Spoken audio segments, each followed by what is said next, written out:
ticklish business any way you look at it. Come on, we'll stick together.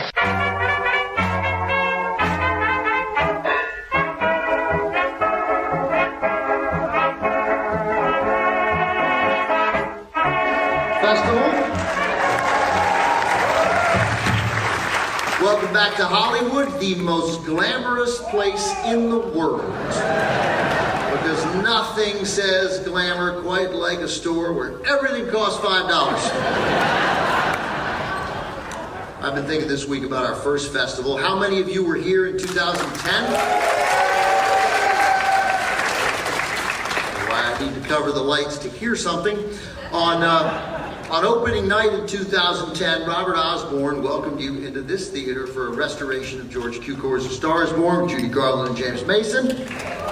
I was across the street, poolside, at the Hollywood Roosevelt for a screening of Neptune's Daughter from 1949. Now, I got to bring out two of its stars, not only Betty Garrett, but Esther Williams. To say I was nervous would be a disservice to crippling anxiety. What saved me, of course, was you people, your applause. Not for me, mind you, I got some lovely, respectful clapping, don't get me wrong.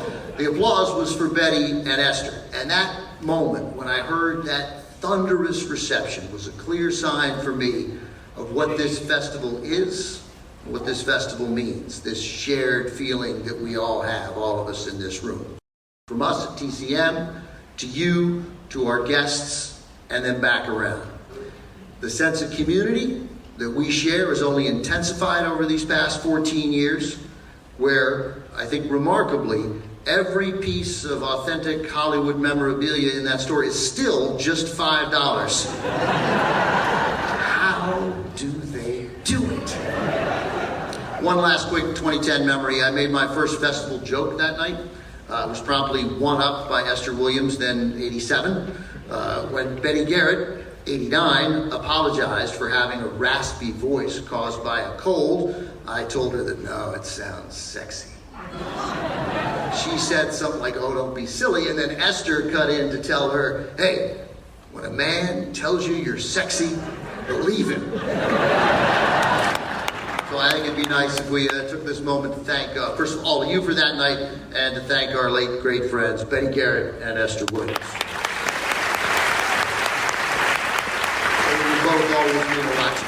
This 14th festival is unique because, as Paula mentioned, we're celebrating the 100th birthday of, I believe, the defining studio of classic Hollywood. Yeah. MGM had the glitz, but Warner Brothers had the grit, and I will take grit over glitz every single day. The history of Warner Brothers is the history of Turner Classic Movies. Where would the network be without our most aired film, Casablanca, also screening Sunday in this very theater? Where would we be without A Star is Born? Or A Star is Born? Or A Star is Born? Or, they're all good, all four of them are good. Warner's is the studio that marked the start of talkies and the end of Rico. It's a nice line, right? Come on, thank you. I'm not just saying these things because our CEO is backstage either. I am saying them because he is backstage with Steven Spielberg. This is merely the start of a special weekend here. We'll be paying tribute to many special guests, including actor Russ Tamblyn,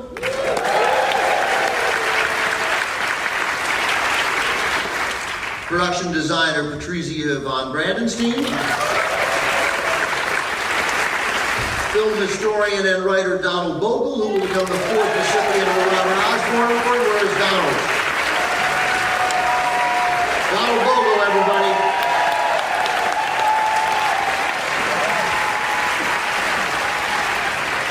Plus so much more, but it begins tonight.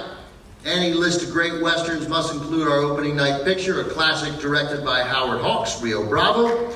And we will be seeing a world premiere restoration made in partnership with Martin Scorsese's The Film Foundation.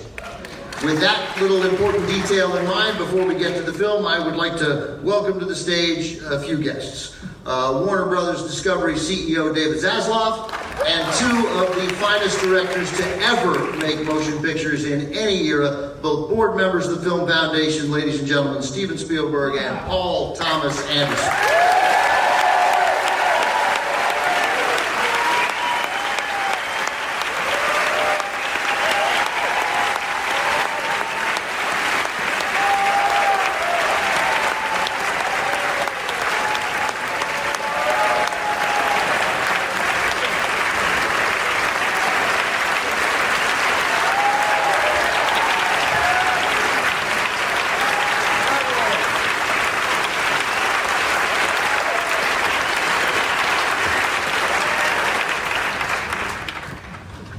Thank you, fellas. So, David, you know, you're running this company. There's a lot of channels. And it's a huge company and a lot of demand for resources. Yet, you clearly made a decision that a significant amount of those resources were going to go to TCM and the Film Foundation to preserve movies that are 50, 60, 70, 80 years old. Why did you make that decision? Well, first, thank you so much for coming. I'm a fan just like you. If I wasn't here, I would be sitting with you. I watch Turner Classic movies all the time, as Ben knows. It's the history of our country. First, the motion pictures, there's nothing like it. We come together. There's no other medium where you come together. Most of the things we do alone. But you go to the theater with a friend, there are people around you, the lights go out, and it's magic. It happened to me when I was very young in Brooklyn, and I would go on the weekends with my dad. And it's that idea of a story, and it could change the way you see yourself, the way you see the world. And it's critically important, I think, particularly at this time, that we tell stories. It's now the 100th anniversary of Warner Brothers. It's surreal, and I'm so lucky to be sitting on top of this great historic company. But in the 30s, the Warner Brothers themselves did over 100 movies a year.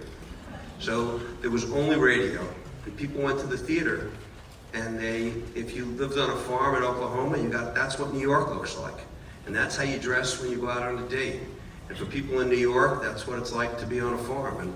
And movies taught people the stories of America, the stories of the world, and in many ways how to be an American. And so we have a great obligation. These are two of the greatest filmmakers of our generation, of my generation. So I'm so thrilled to be here. And we're all in on the motion picture business. We want to tell a lot of stories that hopefully you all will go see and bring them to Main Street in America. We need it.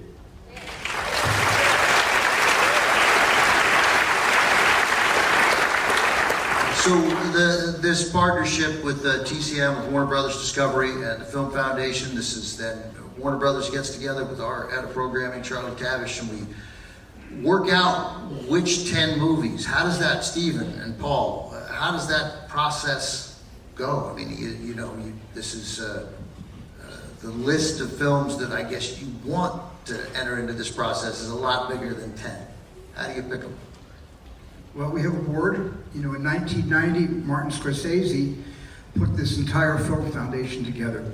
He had discovered that half of the silent films ever made had the nitrate that it was printed on, the actual printing stock that is run through projectors and shown in theaters, had completely decayed and fallen apart. And so he launched a huge rescue operation. And he enlisted a lot of filmmakers of the time, Sidney Pollack, Stanley Kubrick. There were a lot of Francis Ford Coppola, myself, there were George Lucas. We all sort of joined him to go around to all the studios to get them to try to finance this rescue operation to save our cultural heritage. And we've been doing that. We've restored since 1990 about 997 films.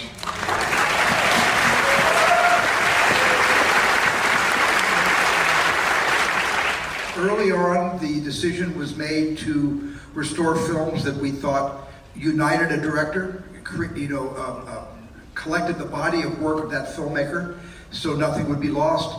And then we started to make decisions based on the the quality of the negative, what was still survivable.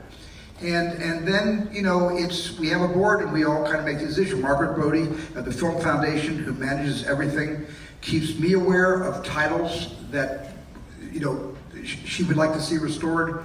David and Warner Brothers have their own archivalist, and they have titles they'd like from the Warner Brothers archive to be preserved. And every studio does have that. But we try to find the films, not the films that are our favorite movies, but films that tell a very unique story of this country and the people of this country, and not only this country, but we're rescuing experimental films, documentaries, we're rescuing international films now. We've already rescued 97 international films. So this is something that's not going to stop, and I have to just say I'm so proud that Marty, we were all very busy making our movies in 1990, and Marty put everything aside and said, no, we're prioritizing this. This is what needs to be done. Paul.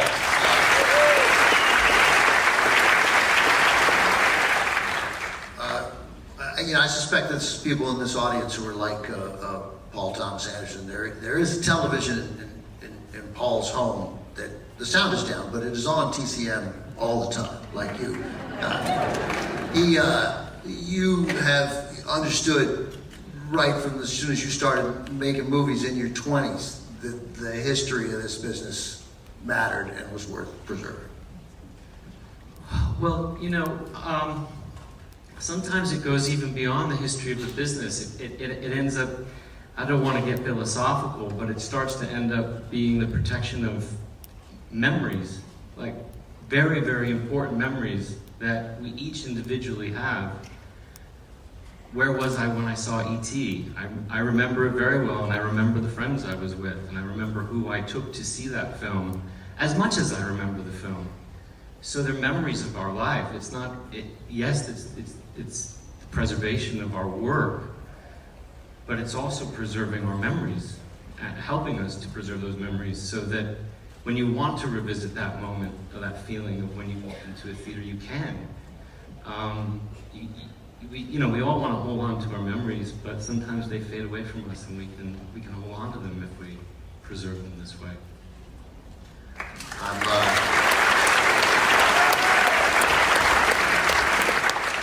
That was moving. Thank you. By the way, Stephen mentioned Margaret Bodie. She's here from the Film Foundation, Executive Director. Margaret, thank you very much for joining us. And another board member is here as well, a filmmaker of some significant note. The great Alexander Payne is here somewhere. By the way, last night I interviewed Laura Dern and Diane Ladd, and apparently Alexander and Laura talked Diane into doing a little bit part in Alexander's film Citizen Ruth, and Diane's message was that I'll do it, but he owes me, and she wanted me to tell you, Alexander, that you still owe her. And she plans to cash it in. I don't know what that means. But, by the way, Alexander and George Stevens are going to be here at the festival doing Penny Serenade, George Stevens Jr. That's going to be great, too. And George Stevens Jr. is here tonight. So, what's the, this was 10 Warner Brothers films we picked, among them Rio Bravo, East of Eden. The process has got to be incredibly challenging, right? I mean, how does it, in a short answer to laymen out here, Paul and Stephen, how does it happen? What happens? How does it begin? And by the way, are there arguments when you go about, do you ever leave that meeting pissed? I can't believe Spielberg wants to restore Rio Bravo. No, it's okay. I pretty much rubber stamp whatever Marty wants. We let Marty do the talking, and we all nod, and we just agree with him. And I will say, there was a first on our last board meeting. There was a historic moment, when Marty said, he mentioned the title, and he said, I've actually never seen it. and everybody just gasped because there's nothing he hasn't seen. I don't remember what the title was, but we all kind of... Ben-Hur?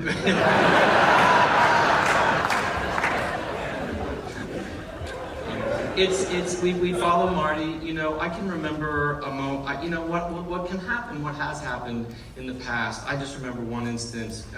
You know, there's a great Max Ophuls movie called Caught. Robert Ryan, Barbara Bel Geddes, and we all know it and love it. But you know, I can remember many years ago realizing that it was hard to find on DVD. It was hard to get, and I brought it up, and that became something that we pursued.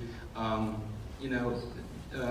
It can kind of happen like that. I mean, we're working on a top copy because Chris Nolan brought that up, the sort of condition that was in. And we follow Marty, but every once in a while I think we all chime in with something and just say, there's something that's been nagging at me, and mention it to Margaret, and that's more like I've had, I was not able to find even a good VHS cassette copy of the only film Marlon Brando ever directed, One-Eyed Jacks, and there was a which is an incredible film, one of my favorite westerns. I was never able to see a good copy, even on television. It looked like it was in desperate need of repair, and so we set about to restore that, and that was a really hard restoration. But what's really important is that there's a very healthy negative. There's somewhere a good inner negative, or there's some inner positives. But we're still talking about chemistry. These are chemical elements, and we can draw all of our digital work from the actual, chemistry of the medium of celluloid. And so you need that. What we don't do is we don't take a DVD of a movie and then restore the DVD. We need the virgin elements of the film. That's why certain films it's very, very hard to restore. But luckily, that had a really good negative. That was a very healthy negative. When I think of what we need to do, what our obligation is to move forward in the spirit of Warner Brothers, I think of three films.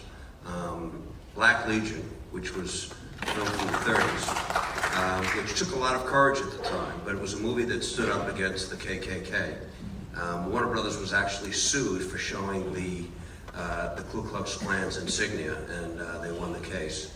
And Confessions of a Nazi Spy, which was against certain. There was guidelines for what content, for how content, subject matter of content, and we were actually taking input in the 30s from some of the European governments. And the Warner Brothers, Cass Warner is here. Her grandfather Harry was at the studio at the time, but that was the first movie that talked about what was going on in Germany. And after the war, Gentleman's Agreement, and I mentioned Gentleman's Agreement with Gregory Peck, because I think I called Stephen when I saw it, because it was right at the time when there was a big incident with Kanye West, and we were questioning this whole moment we're in America with hate of other. And Turner Classic Movies put on Gentleman's Agreement, and I think you were in front of it talking about the subject was a reporter went undercover as someone who was Jewish, and the relevance. We tell stories to entertain, but a lot of what you do and what the history of film does is it's a way for us to heal, and it's a way for us to say what's okay and what's not okay. Well,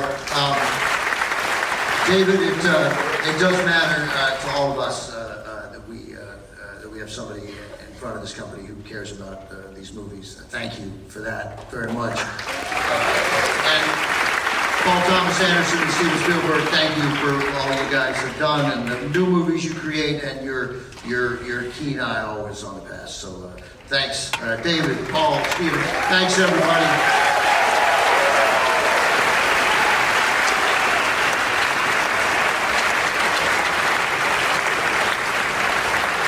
And you guys stay right where you are, because up next, the woman many of us have been waiting all our lives for. She is the star of Rio Bravo. Ladies and gentlemen, Angie Dickinson and I'm going to need you to keep this up until Angie is sitting down there.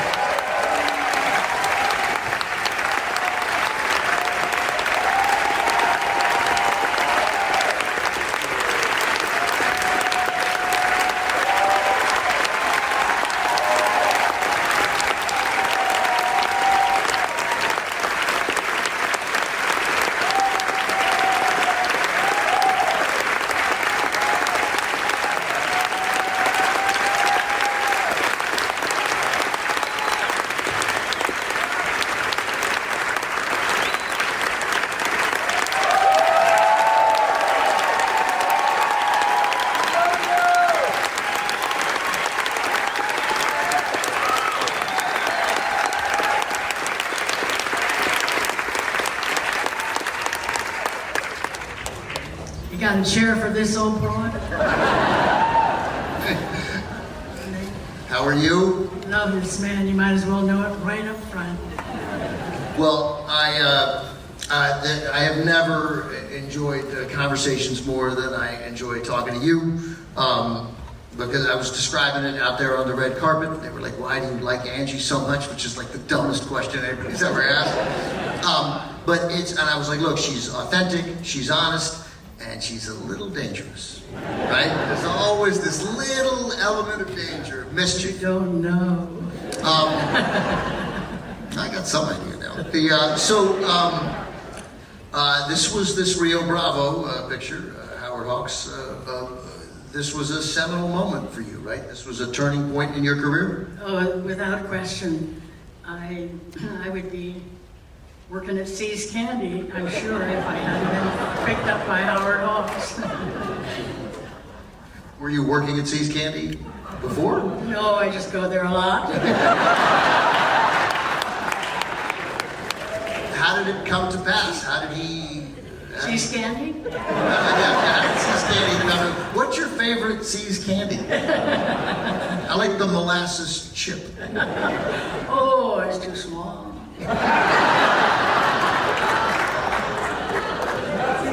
See, that was a little dangerous, wasn't it? Like a little. I don't even really know why, but it was. It's so good to have you back. Oh my goodness, you've been so busy. Oh, Yeah, he's wonderful. So, you were a working actress, you'd been in some movies, you'd done a couple of guest TV appearances. How did, this big-time director, this was a big, important film for Hawks. He'd taken a couple of years off. This is the picture he wanted to come back with John Wayne. How did he find you? How did this come to pass that you got cast in Rio Bravo? I'm trying to think if I was under contract for... No, I went to Warner Brothers under contract. He sold it. And that's where I went afterwards. I guess I was just on that list of, let's test a few people. And I was one of them. And I had to do a screen test. I'm thinking of a football player, and I can't remember his name. Of course, this will be one of many things I can't remember tonight. A football player, well, I was about to say... At USC, but he was a very, very popular football player. So he played the part of John Wayne. And I did the test, and I got it. And I don't know who else did. I doubt if anybody did. But Howard was a very deliberate man. He spoke like this, and he worked like this. And he kept at me, now you're pretty good, but you can be better. And then he just kept helping me, and I finally did the screen test, and got the part. And was he... For the great movie. Was he encouraging as a director then, once you were in Tucson and you're shooting the movie? Was he supportive then, or was he critical? He was a man of few words. Once he just said, just relax, guys, and told the crew to just relax. And he and I just sat there and talked about nothing. It was just to relax me and get me to the point that he wanted me to be for the scene. You, By the way, yes, ma'am. by the hour, you don't want to pay for what that talk took, because the whole crew just sat there. I have one picture of the guy on the camera going.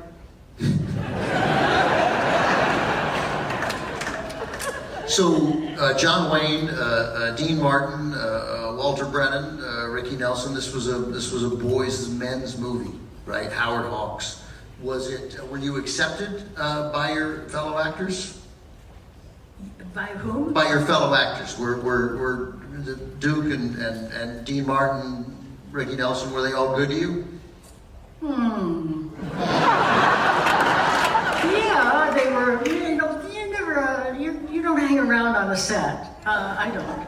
Anyway, sure they were. By not being against me, they were for me. All right. Didn't you? They played cards a lot, right? Didn't they? Yeah, Dean and who's that? John Wayne. He's a big, tall guy. Yeah. They played chess. We shot the opening. You know, on most movies you shoot the exteriors first because you've got to go with the weather, and it's very unpredictable. And Dean and John Wayne. John Duke. He was never called John. Did you call him Duke right away? Duke? You called him Duke? Oh, nothing else ever. All right. Yeah, nobody. You wouldn't dare. All right. And they played chess all the time. You know, when there's a lot of lighting going on, and you just have to either read a book or, you know, it's really tough to wait and wait and wait, and that's what we did. So were you ever included in these games? Were you ever, I realize chess is a two-person game. I'm not an idiot, but did you ever play chess with? Oh no. I thought you guys played poker. Poker? Did you ever play poker with them? What? Did you ever play poker with John Wayne? No, with them? No. No. You play now, though. Oh yeah. Yeah. I think you want to join us. I badly want to join you. Yeah. You'd be wonderful. So, but you have a number of scenes with you and John Wayne. Was he he's John Wayne by 1959. He is a big deal, and you were. Was he good to you? Kind? Was he a good? What was this experience like? He was very patient, and Howard is a man that could just stand there for 10 minutes and not say anything, and you just wait for whatever was going to come next. Duke would always just go off and play cards with Dean, or chess. I think they might have played chess. And that was at least on location. What's your question? No, you got it. I just was curious how John Wayne was. So this is what I wanted. So I was reading today that, I think it was Variety, that said your performance here as Feathers in Rio Bravo was reminiscent of Lauren Bacall in To Have and Have Not. Whoa.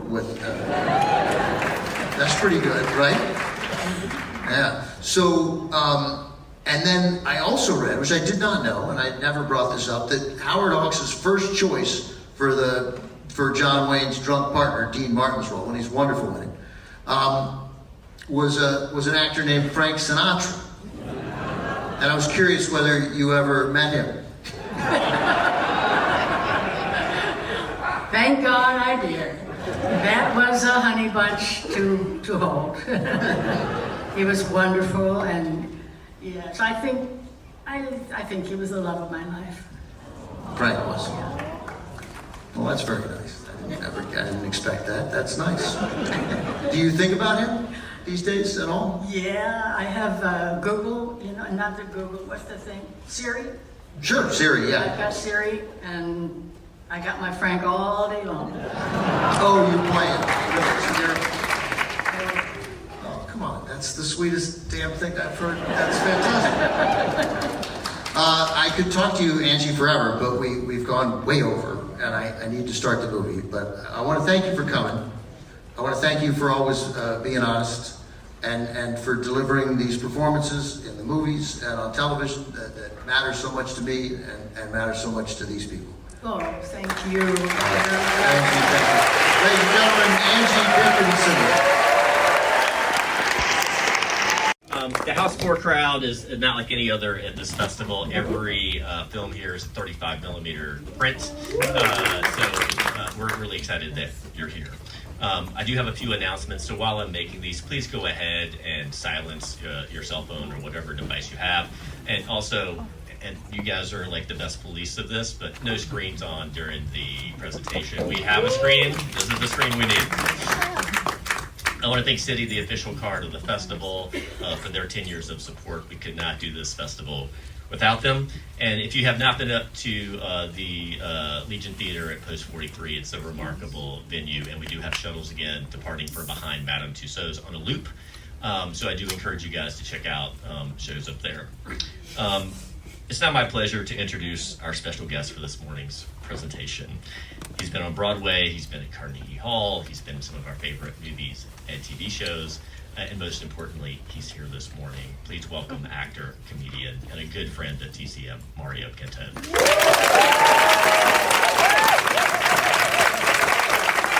Well, hello! It's 9:30 in the friggin' morning. What are you all doing here? Aren't you hungover? I had one cocktail because I knew I had to get up and be with you all, and I didn't want to speak to you through a haze of tequila. Tequila residue, actually. The Old Maid. I watched this again. I watched this again about a week ago, and I thought I hadn't seen it, and then I was like, oh, this crazy ass picture. That's right. I remember this. It came out in 1939, which Bette Davis had 4 movies that came out that year: Juarez and The Private Lives of Elizabeth and Essex, and a few others. Dark Victory. Dark Victory. And come quickly. They want to operate on my head. Look at the clowns are coming in. Funny, is that the most hyper death scene in the world? I don't know how she died after all that energy. I have no idea. And look, the clowns are coming in. Funny, I can still feel the sun on my hands. Go now, Anne. Be my best friend. And when I die, have champagne. And be gay. Be very, very gay. And then she dies.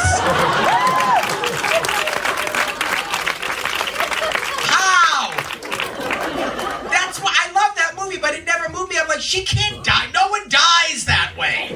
She throws the dog down the steps. She had enough energy to throw the dog down the steps. Let me die alone. Go now. But this movie is so friggin' nuts because I'll tell you what it is. Everyone knows that Miriam Hopkins, who plays her sister Delia, which is actually the name of Victor Bono's mother in Baby Jane, so that gives you a hint how friggin' crazy she was in real life. Miriam Hopkins, you see the mental illness in her eyes through her performance. She's out of her friggin' mind, this woman. And if you spoke to Davis, she was like, first of all, she didn't like Bette Davis because she thought she was having an affair with her husband. What was his name? Anton Ludwig or something like that. Yeah, that's who it was, right? And they hated each other. They just didn't like. And she said, Bette Davis said, she tried to steal all the scenes we had together. She really did, and I would not allow it. And if you also look, Bette Davis ages in this movie. Miriam Hopkins would not friggin' age. She wouldn't age. I mean, Bette Davis looks like the ghost of Christmas future at the end, and Miriam Hopkins looks like, a Barbie doll. It is very weird. And you just see that crazy fire in Miriam Hopkins' eyes. It's this like needy, crazy. And she. I think that was her way of trying to steal every scene. And if only Bette Davis talked about a lot of people that she disliked. She pulled no punch. She did not like Faye Dunaway. She was like, Faye Dunaway was totally and utterly impossible. Yes, she was. What movie did they do together? Amy Semple McPherson, where I played her mother. She played Amy Miss McPherson. And there we were in a hot church one day, thousands of extras sitting there with their boxed lunches, waiting for Miss Dunaway. 1 hour, 2 hours, 3 goddamn hours. Oh yes, I had to entertain the troops. I sang I've written a letter to Daddy.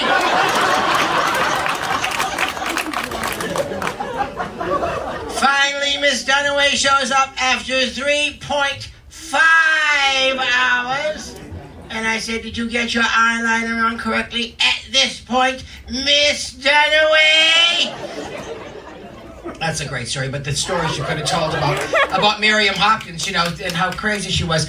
You know, Ernst Lubitsch had this movie first, and he was going to do it with Judith Anderson, who did it on Broadway. It was a Pulitzer Prize-winning play. And believe me, it's entertaining. It's great. And Bette Davis, she's never bad. She's magnificent in this, and she does the job the way it's supposed to be done. I love that she had no vanity. You know, she claimed that Crawford had a lot of vanity, although I'm the biggest Joan Crawford fan. So we would have probably had an argument about that. She wouldn't know, but I love Miss Crawford. She was totally horrible. In Baby Jane, she wore a different set of breasts every day.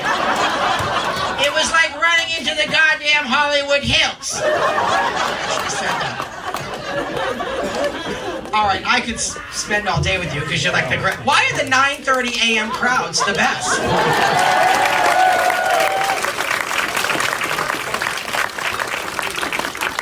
Well, I don't want to go, but I have to.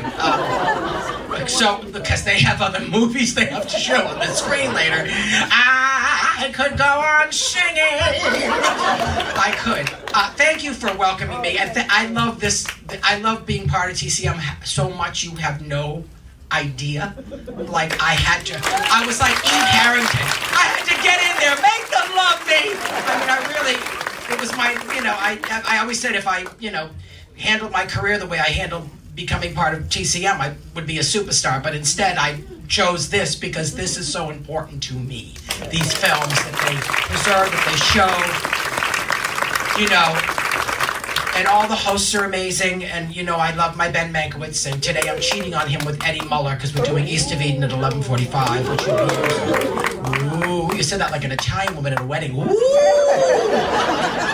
Anyway, okay, well, from 1939, The Old Maid, starring Bette Davis, Miriam Hopkins, totally impossible, and George Brent, and directed by Edmund Goulding, and screenplay by some guy named Robinson, I believe. Anyway, I can't retain. Forget it. It's 9:30. Ladies and gentlemen, thank you so much. The Old Maid.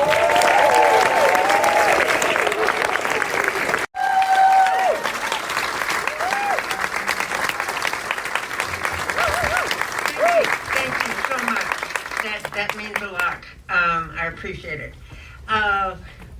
Great to be back, huh? Big screen. Well, Carole Lombard, Clark Gable. Love them separately, love them together. And here for the first and only time. And I'm grateful to see them on the big screen. Now, that handsome brute is how MGM's Frances Marion described Gable the very first time she saw him on Broadway in 1928. She went to bat for him with production chief Irving Thalberg, as did Lionel Barrymore. But Thalberg took a look at him and said, I don't know, he's got big bad ears, I don't like him. But he screen-casted him for a film in the South Seas, and having an hibiscus around his ear did not help. Anyway, Thalberg did notice this growing chorus of women who were raving about him, so he relented and gave the actor a 1-year, $650 a week contract. Gable appeared in a dozen films that first year, playing all kinds of characters, opposite the likes of Jean Harlow, Greta Garbo, Norma Shear, Joan Crawford. Gable proved his star power, and Thalberg got more than his money's worth. The one person who had trouble believing his good luck was Gable himself. When Ralph Bellamy arrived at MGM in that rush of stage actors who had proven their readiness for talkies, he met Clark early on as they both were in the Secret Six. Bellamy had been signed the very day after he replaced Walter Houston on Broadway. That poor stage, I mean, they just one-way tickets, I'm telling you. Gable warned Bellamy, this can't last. I'm not buying anything I can't put on the train back to New York. I'm telling you, this just can't last. But of course, it did last. Gable took his acting seriously while keeping his self-deprecating sense of humor. Anita Luce loved telling the story of finding him at a studio drinking fountain with his dentures in his hand. Oh, no. Look, he said as he flashed a toothless smile, it's the king of Hollywood. Carole Lombard was 23 when she made No Man of Her Own, and she was still finding her path. Born Jane Alice Peters in Indiana, like so many other girls, she came to Hollywood as a young teen with her mother when her parents separated. Over 5 years, she jumped between Fox and Senate and Pathé and back to Fox again before signing with Paramount in 1930.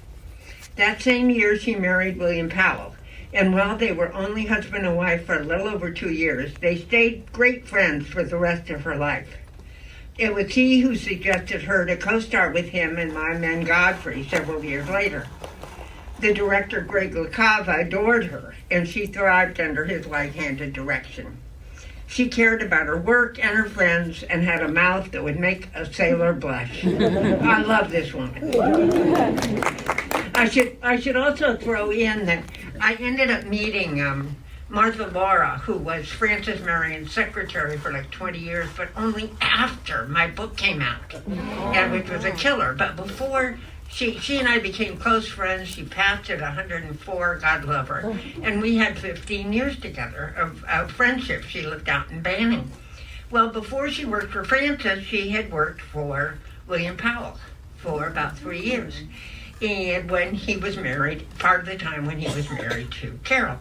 And she just raved about both of them. She said Carole would treat crew members, studio bosses, exactly the same. And what you saw was what you got, that she was just a doll to be around. I always really appreciated Martha's take on that. Because, you know, secretaries, man, they know a lot. You know? Now, a story I found repeated several times about this movie was that we have William Randolph Hearst to thank for bringing Clark and Carole together on the screen. Marion Davies wanted Bing Crosby as her co-star in Going Hollywood, and the singer, the story goes, was under exclusive contract with Paramount. Hearst talked Mayer into swapping Crosby for Gable. It was a nice, tight story, and I was excited to include it. But then I took a deep dive with my friend Laura Gabriel, who I think is here today, who did the book on Marion Davies. And we learned that Crosby didn't sign with Paramount until more than a year after this movie was made. Well, obviously, we decided to stop repeating that story, and thanks to Ellen Ellenberger, who wrote the book on Miriam Hopkins, I learned she was supposed to play the Lombard part, but nitpicked the script and didn't think the role was complex enough for her, so she walked, clearing the way for Carole. Hardly a day goes by I am not grateful for my extended family of historians. It takes a village. And those were the days. This treatment was purchased on August 6, 1932, and the film was released 4.5 months later. I mean, they churned him out. It was written by two old pros, Eddie Goulding and Benjamin Glazer, and directed by Wesley Ruggles, the younger brother of actor Charlie Ruggles. But this is no instance of a family member sneaking in the back door. Wesley was an accomplished director of over 80 films, starting with Silence in the Teens and going on to direct such various genres as Cimarron and I'm No Angel. No Man of Her Own is not an over-the-top pre-code like Red-Headed Woman or Jewel Robbery. In fact, parts of it are just downright sweet.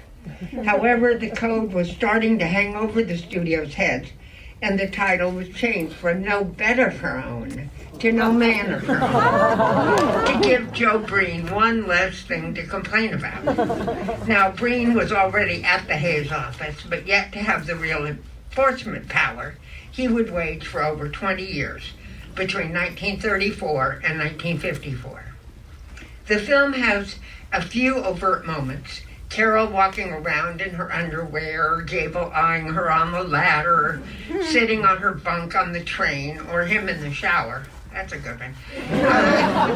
I kept flashing on little but important pre- and post-code differences in the scenes here, and, for instance, it happened one night. The two stars sparkle on screen and are a joy to watch, yet their affair did not start until 3 years after this film was made. And Paramount reissued No Man of Rowan with a few tweaks from Breen to take advantage of the promotion of them as a couple. We know they had precious few years together. They were married in 1939. Carol was killed in 1942 in an airplane crash alongside her mother as they returned from a war bond rally in Indiana. Gable was devastated. He joined the Army Air Force soon after and stayed in the service for 3 long years. Theirs was a real love story and a real tragedy, and so we are so lucky to have this glorious record of the two of them together. And God loved Kay Spreckles, Clark's widow, who buried him next to Carol at Forest Lawn when he died in 1960. Please enjoy Carol and Clark and their young, glorious selves in No Man of Their Own. Hi, everybody.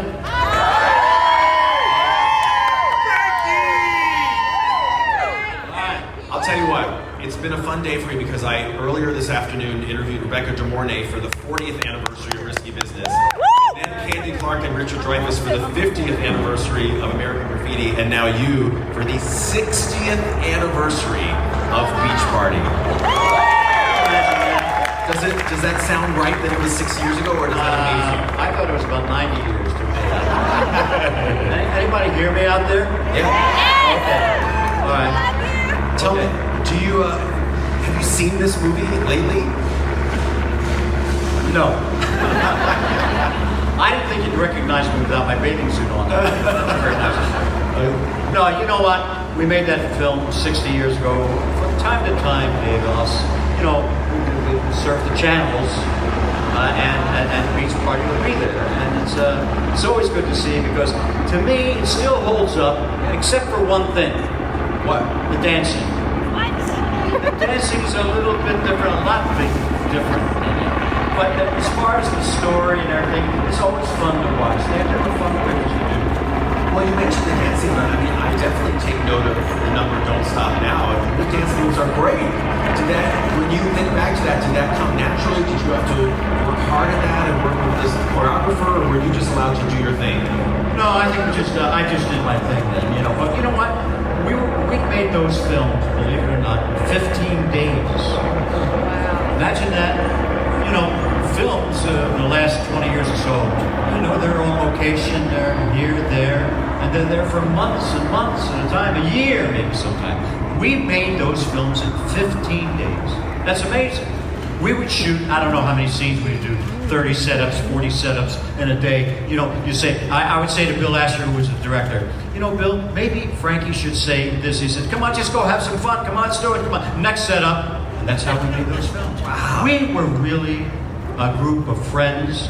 Everybody from all the pictures that we made, 7 to 10, like you said, everybody was in the same picture. We were all doing the same thing. So it was fun. It was really fun. So when you say 15 days of shooting, how did that incorporate you being able to learn the songs? There's always new songs, to record them. I mean, how far in advance did you do that? No, you learned on the set. Come on. I swear. We would go in, say I would be doing a scene with Annette, and then we were out of a scene for a while. So we'd go to the next sound stage, and they would have a piano player there, and we'd start to learn this song here, and then a choreographer there. So then we go back in, and then we would go back and do that scene, and we'd practice, It was that kind of a thing. It was like a stage show, really. Did you ever feel like, it's just too much to do in 2 weeks' time, or were you young and enthusiastic and gung-ho? Well, at 23, it was fun. You know, we just had, I'm telling you, friends, it was an absolute ball, and it came off on the screen. Sure. And people just loved it. We never thought that it would have the success and longevity all these years, and the success of these pictures when we first did it. I think the numbers, if you talk about numbers, pictures now gross $300 million, $500 million, $1 billion. But in those days, 60 years ago, our films were made for $350,000. And we were grossing, those films were grossing somewhere between $15 and $18 million. Now you take a picture today, you want to go see a movie, how much does it cost, Dave? You probably know better than I do. For an average movie, I mean, it depends on the type of movie, but I mean, at least, if anything, it's a studio film, at least 30, sometimes 100, sometimes 200. No, I'm talking about for a ticket. Someone who wants to buy a ticket to go and see a picture. I think it's like $13 now. $13, $15, I don't know what it is. But our films were 75 cents, $1. And you still grossed all that. Yeah. So they were very successful. Wow. Do you remember first meeting Annette Funicello? Yeah, I do. Together. As a matter of fact, it was not on the beach. It was close by where we are right here in Hollywood. It was at the Hollywood Bowl. All right, so I was a whippersnapper when this one was made. I was 19 or 20 years old when we shot Muppets Take Manhattan.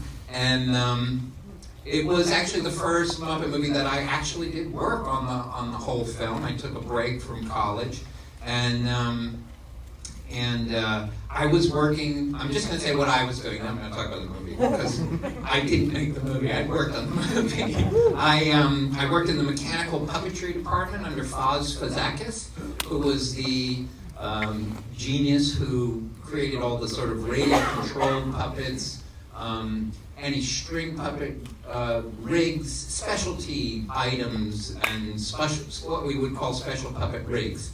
So that means what I worked on with that group on this movie was almost exclusively the rats.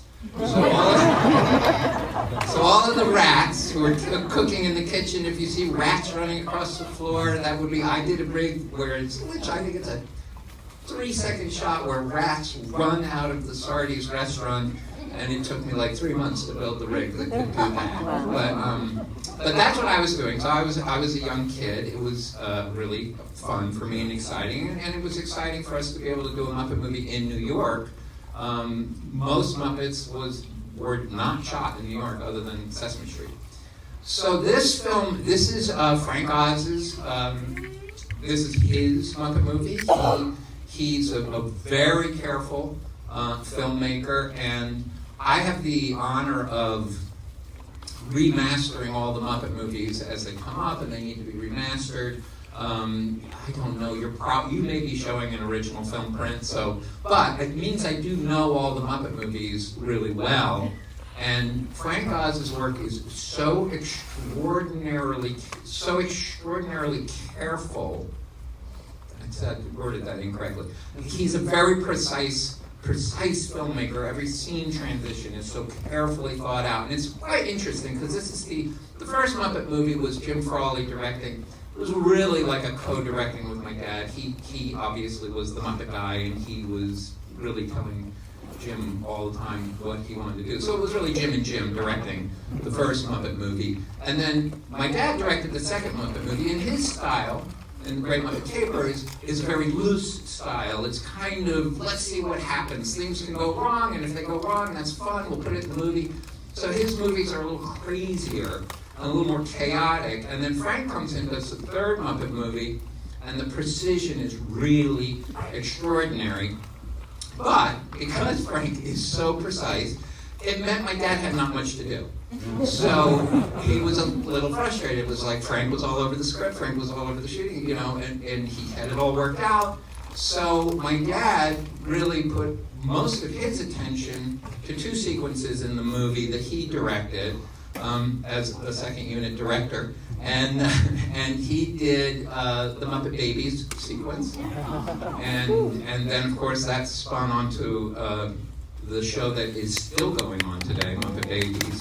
And he also concentrated on the rats cooking in the kitchen sequence, which is extraordinary. And so that was what my dad did. But if you had told me then, when I was 19, that I would be directing the next Muppet movie, I would have absolutely said you're insane. I didn't even consider myself on a directing track when I was 19. But Christmas Carol was the next theatrical Muppet movie made. My dad and Frank made Muppet 3D, Muppet Vision 3D, which is in between. But yeah, so that's about it. It's really extraordinary. Frank really showed what an extraordinary director he is when he made this movie, and it's seeing this movie that can tell you why he's a director who would be capable of making Little Shop of Horrors, which is easily the most complicated movie I've ever worked on. So this is really Frank's movie, and welcome and enjoy it. And here it is. Was they met in an agent's office. When they were doing the rounds, what you would do during the 50s, and this particular agent, Jerry was with another person who he wanted to make his comedy partner, but they didn't have the chemistry. And then Ann walked in, and she was this beautiful, tall, redheaded woman, and he immediately fell in love with her and ditched the other woman. And he went in, Ann went in first to the agent's office, and she came out crying. This is what Jerry says. And he said, "What's wrong? What happened?" And she said, "Well, he chased me around the room. I didn't know what I was doing. He chased me around the room." And so he got a little upset. He went in, and he said, "What are you doing, chasing that young woman around the room?" And he said, "Well, now it's your turn. I'm going to chase you around the room." So this is the story that Jerry tells. I don't know if it's true. And then he left and asked her out for coffee. And they went out to coffee at Langley's cafeteria. If anyone's in New York or you know that cafeteria. And he said that she stole the silverware while they were having their first date because she needed silverware for her apartment in the village. That was their first date. I love that story. And Richard, take us back to a balmy summer evening in 1977. How did you meet George Cukor? I knew at that time in 1977, I was a writer, photographer, magazine editor, and I had done a story on Jamie Herlihy, who wrote Midnight Cowboy. And Jamie called me up and said he liked the interview and would I mind coming to dinner. So a few days later he called me and he said, "Would you mind picking up one of my guests who doesn't drive any longer?" And I said, "No, not at all. He lives over near you and his name is George Cukor." And I'm thinking to myself, George Cukor? I thought he was dead. And so I drive over to Cordell Drive, go up to his house, and I'm thinking, there was a little phone, you push the button, the door buzzed, I opened it, I thought I was going into the house, and instead I was just going into the garden. And up at the top of the stairs was George, and his first words to me were, "How about a drink?" And I said, "Well, I don't really know whether we have time. We've got to get to Silver Lake." And he said, "Well, yes, you're right." So I get him down, and at that time I had a gold 64 Eldorado convertible. It was a beautiful summer night with the top down. And I looked at him and I thought, let's get him in the car and put that top up. He's not going to. So I start the engine, and here's the whir of the motor, and he says, "No, no, no, I love an open car." So I thought, okay. So we drive down to the strip, turn left, and there, in this beautiful glow, I'm thinking to myself, I better not have an accident with this Academy Award winner in the front seat. And suddenly, I'm holding the wheel, and suddenly this finger and hand dart across. Marvelous, marvelous. And I'm thinking, what is it? And I look over at the, not the whiskey a go-go, I guess it was, and there was a whole line of the most beautiful blonde surfers lined up to get in there. And I'm looking at the surfers, and I'm looking at this, as he would say, elderly gent, and I'm going back and forth, and I'm just thinking, this is the oldest gay man I've ever met. And how did it come to be that he, asked you to be his travel companion and part-time assistant?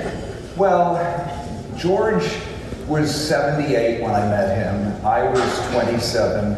And he needed, I worked for Air France, I knew a little of the travel industry and so on, and he needed someone who could be a lieutenant and sort of give him this sort of smooth passage from A to B. And he was getting a lot of invitations at that time of his life to go to London and Asia even. And so he just needed someone who could smooth the way for him, and I was that person. You could never have dropped George off at LAX and expect him to get on a plane to London alone. It just wasn't going to happen. In fact, we got thrown off a few planes. I'll have to come back to that. Really?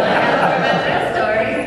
But Steve, you were not just a fan of Groucho Marx, but you said upstairs a fanatic, and he was sort of very elusive to you because he was a figure around LA, but you didn't get to meet him for a little while. I was sure I would never get to meet him. I was certain of it because he was already in his 80s and in ill health. And I had been a Groucho fanatic, really an obsessive fan before it was fashionable. But I didn't want to marry him or murder him. I just wanted to shake his hand and thank him for duck soup. And I would get all of these reports from people saying, oh, I was walking along a park, Santa Monica near Rodeo, and there was Groucho in his little beret, and I would think, should I camp out there? Should I bring a sleeping bag? And then a friend of mine and I went to a pizzeria in Beverly Hills called Jacopo's, and they had a Groucho special on the menu, and I thought, well, you can go to Nate and Al's Delicatessen and they have an Eddie Cantor, but he's been dead for years. So I said to the waitress, does Groucho Marx really come in here? And she said, oh yes, he was in, let me see, yesterday. And he always comes in right after we open, and he always tries to pay with $100 bill, and he knows I can't make change. He's so funny. And I wanted to strangle her, and I wanted to say, why is Groucho wasted on this waitress? Number one fan. There was, and still is, a motion picture called Animal Crackers that hadn't been seen in decades. And it had been made at Paramount in 1930, and then when MCA Universal bought the old Paramount films in the late 50s, it was included in that package. However, basically because of a clerical error, the rights to the film, the copyright had expired and reverted to the authors and composers of the original play, George Kaufman, Maury Riskind, hold your applause till the end, Bert Kalmer and Harry Ruby. And Universal didn't think there was any point in spending good money to bring out a 1930 Marx Brothers movie, because they had, Airport 75. And all my friends and I wanted to see this movie, and I came up with the idea. I was a history student at UCLA, of starting up a petition drive and to put pressure on Universal to show them that there were people that wanted to see this old movie that hadn't been in theaters in decades, hadn't been shown on television.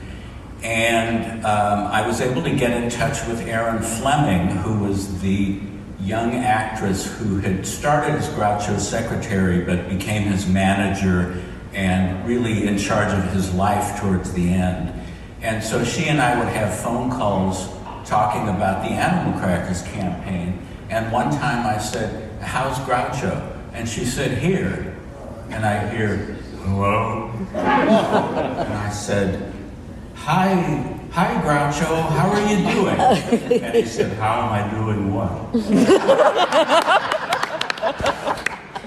I said, "How are you doing whatever you're doing?" And he said, "I'm telephoning. What are you doing?" And I said, "I'm telephoning too. It certainly is a small world." And then he said, "All right, I'll let you speak with my secretary, Miss Fleming." And, you know, my heart was pounding, but I had gotten to talk to Groucho, so I'm getting closer. And there was a day when she brought Groucho to UCLA. We had a table on Bruin Walk. There were all these petition tables that for gay rights and ending the war and legalizing marijuana and the Hare Krishnas, and then this table of people trying to get an old Marx Brothers movie. Groucho came to UCLA, and I said, "Groucho, I am very happy to be meeting you after all this time." And he said, "Well, you should be."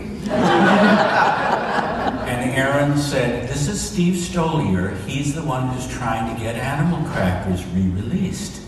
And Groucho said, "Well, did you get it?" And I said, "No, but we're working on it." And he said, "Well, you better or I'll fire you." And I said, "I didn't realize I was working for you. How much are you paying me?" And he said, "A little less than nothing." And we were off and running, and my heart was pounding out of my chest. There was such a crush of students hanging on his every word, because he had a sort of whispery voice toward the end. I remember some kid yelling out, "I can't hear you." And Groucho said, "You're very fortunate." And one of the reporters said, "Mr. Marx, what is the purpose of your meeting, of your appearance here today?" "I expect to get lunch." And she said, "No, but I mean beyond that, I may get dinner." So we talked, and it's like there we were gabbing away, and I'm like pinching myself. This is happening, and they're talking, "What do you think of what the young people are doing and they're being fans of the Marx Brothers after all these years?" And Groucho said, "Well, I'm very flattered by it." He said, "Last Halloween there were 3 kids that came to my door dressed as Harpo and Chico and Groucho." And I said, "What did you give them?" And he said, "I sent for the police." So Universal didn't like being embarrassed by this kid and his friends, and they relented and cleared the rights to bring the movie out. And they would bring it out at the UA Westwood and have a premiere in New York also, and that was it, and they didn't want to hear about it. And it ended up breaking the house record at the UA Westwood that had been set by the press. Excuse me. Never buy your teeth in the mail. By French Connection several years earlier. And it was, beyond gratifying to be able to see there on the marquee the 4 Marx Brothers and Animal Crackers and a long line of guys in tennis shoes and t-shirts and blue jeans showing Universal that people did care about old movies back then. And I had a few summer jobs fall through that year, 74, for which I remain eternally grateful. And I thought, well, I have nothing left to lose, and I really don't want to lose this connection. So I called Aaron Fleming and I said, "Is there anything at all that you think I might be able to do?" She said, "Well, actually, we need someone to handle Groucho's fan mail, which has gotten quite big because of all the interest in the Marx Brothers. And we need someone who really knows their Marx Brothers to handle and organize all of his memorabilia that's going to be donated to the Smithsonian." And I'm thinking, please. And in my mind's eye, it's like a Tex Avery cartoon where she's still on the phone talking to me and I'm on the front door knocking. And I thought, I have died and gone to heaven, because it was at his house, and I was there for the last 3 years of his life. They had a lovemaking scene that they actually made love. They were actually having, your daughter's here, they were actually having sex. always a child here to make me feel guilty. But they were actually having sex, and they supposedly cut the scene. So just real quick, when we were last night watching, what were we watching last night? The movie that I introduced yesterday that had the train? See, Penny Serenade. So we're watching Penny Serenade, and there's a moment where the train pulls out, and Irene Dunn doesn't get off the train. She stays in the cabin with Cary Grant, and I've updated my daughter that they have a baby, and as soon as the train pulls away and the screen goes to black, my daughter says, well, I guess I know how they got the baby. She knows. She knows. Yeah. So what I'm saying is, it's unclear. So you'll see it. You'll get it when you watch this movie. And by the way, so Elizabeth Taylor won the Oscar for this, right? Yeah. This was her 4th consecutive nomination. Raintree County, Cat on a Hot Tin Roof. Yes. Suddenly Last Summer. Oh yeah. And this one. There we go. 4 in a row. Yeah. Written and directed by your great uncle. Yeah, that's right. Also, the other Mankiewicz. That's what we call Joe. The other Mankiewicz. Yeah. Well, I love Suddenly Last Summer, and supposedly she got this Oscar because she didn't get it for Suddenly Last Summer. But I don't think that's. And she'd been ill, and it had been 4 in a row, and she feels like it was a sympathy vote. Probably. Well, at least she knows. At least she feels that way. At least she's honest about it, because she hated this movie. By the way, hated it. Even after she won the Oscar, she was like, "It stinks. I hated it. Butterfield ate. Are there any messages?" You didn't know I did Liz Taylor, huh? I got plenty up my sleeves. It's actually Borders on Chilly Winters, but so this is why I picked it. You did. This is why. This is why. But it was entertaining. I did love it. So thank you for this gift of Butterfield 8. I got a couple of objections to this movie. Okay, go. First of all, Lawrence Harvey, it's a fight every time I say Lawrence Harvey not to say Raymond Massey. It's been that way for 20 years at TCM. Basically the same age, black hair, names have the same cadence. Raymond Massey, Lawrence Harvey. It's in my head. I know that they're not the same. There's nothing about them that's the same, but it's hard for me every time. They're not the same age. Raymond Massey's way older than Lawrence Harvey, don't you think? I don't think way. Well, I'm way older than you, but you're way older than just about everybody in this room. But I look fantastic! I also confuse Dana Andrews and Joel McCrea. So much so that I went up to Wyatt McCrea and said that I really thought that his father's performance in the Oxbow incident was awesome. That was a little embarrassing. It was, but I knew it came out of my mouth. Right? I was like, I've done it again. I've done my Joel McCrea, Dana Andrews mistake. Well, no one told you to go up to him. So, anyway, my objection is that we get Lawrence Harvey, and he's an objectionable character in this movie. I mean, why she is in love with this guy, that bothered my wife, but she just said this. Was like, why this guy? She could have it. She looks like Elizabeth Taylor, right? And so she's with Lawrence Harvey. Right? Yes, Lawrence is with Lawrence Harvey. Right? Not Raymond Massey. And then we learn at the end when his wife, Dina Merrill. I love Dina Merrill, by the way. When she starts calling him Wes. How is his name Wes? His name is Wes? Wes. That is not what his name is. Well, that's one of the many reasons why this movie's just completely nuts. It's just completely... Anybody here named Wes? Anybody? Your name is Wes? It's not Wes. Nobody is really hot for a guy named Wes. Well, by the way, I'll tell you something. Lawrence Harvey, is conventionally good looking. He's a handsome dude, but there's no heat. Do you know what I'm saying? There's no heat. There's no you don't go, wow, that's a guy. I don't know why she's in love with him. No, it doesn't make that part doesn't make sense. It's a major flaw in the movie. I mean, he's a heel and doesn't have the thing that might make a woman ignore the fact that a guy's a heel. By the way, a guy who had that quality was going to play the Eddie Fisher part, but Liz insisted on Eddie. David Jansen, because one of my favorite actors. I love David Jansen. David Jansen was great, and that guy had heat. He did have heat. I agree. Here's my question: were they married at this point, or is this where the affair started? They were married at this point. Yeah. So the affair started before. Yeah, because she went right after this movie. She went to make Cleopatra, and that was 7.5 years, and then the other Mankiewicz, and then she met that other guy. And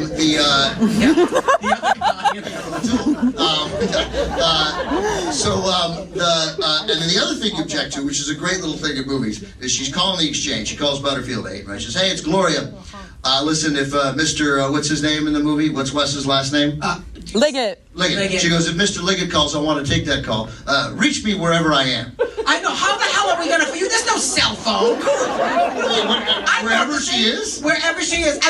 You find me wherever I am. I mean, I don't know where you're gonna be, Liz. Would anybody know where you're gonna be? Do you have a beeper? It's 4 beepers too. I mean, how? You have you have an antenna up your ass? I mean, where? How? Yeah, it makes no sense. And then there's an inside joke in the movie. Next to the bank of elevators in the building, there's a directory for the building there, and I think she's maybe going to see her therapist or whatever. Oh yes. And it says there's a list of names, and we see the B's, and on the last name of the B's it says Ben-Hur. In quotes, but there's no room, and that's just because the movie had been was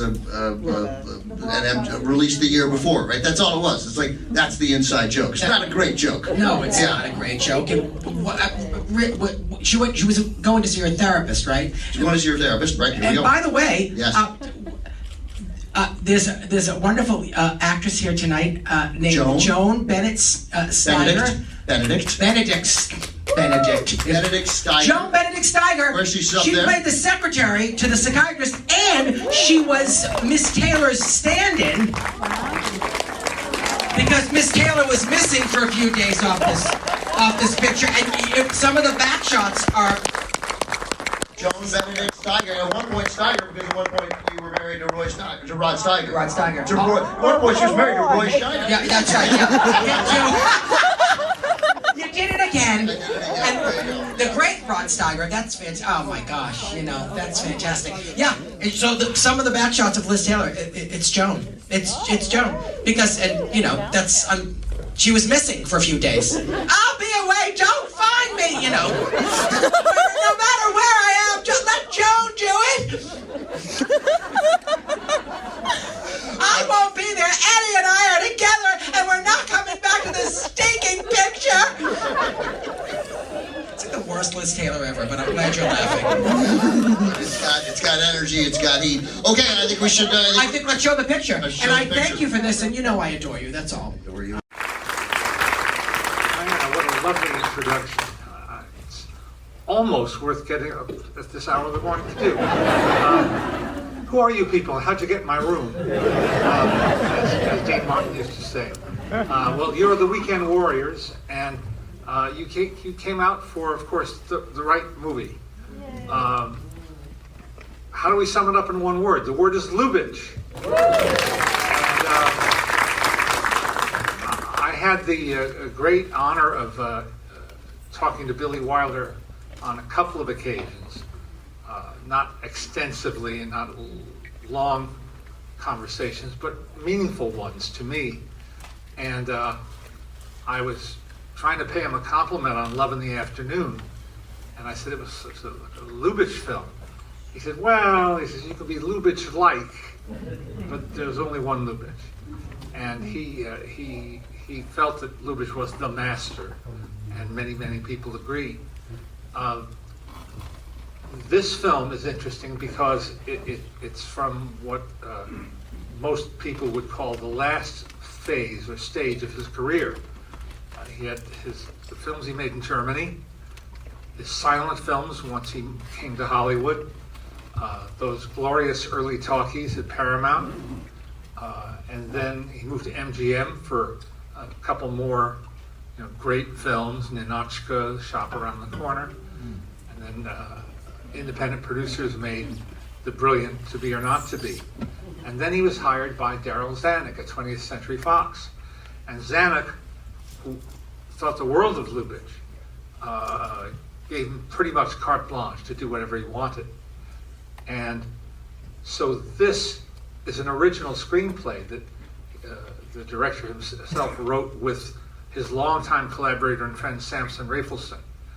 Rafelson has a list of credits as varied and as long as any writer in Hollywood history. And from the jazz singer to to Suspicion, Hitchcock, and on and on and on.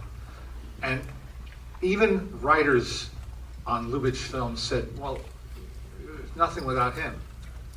Even films that didn't bear his official screenplay by credit still essentially should have been credited to him.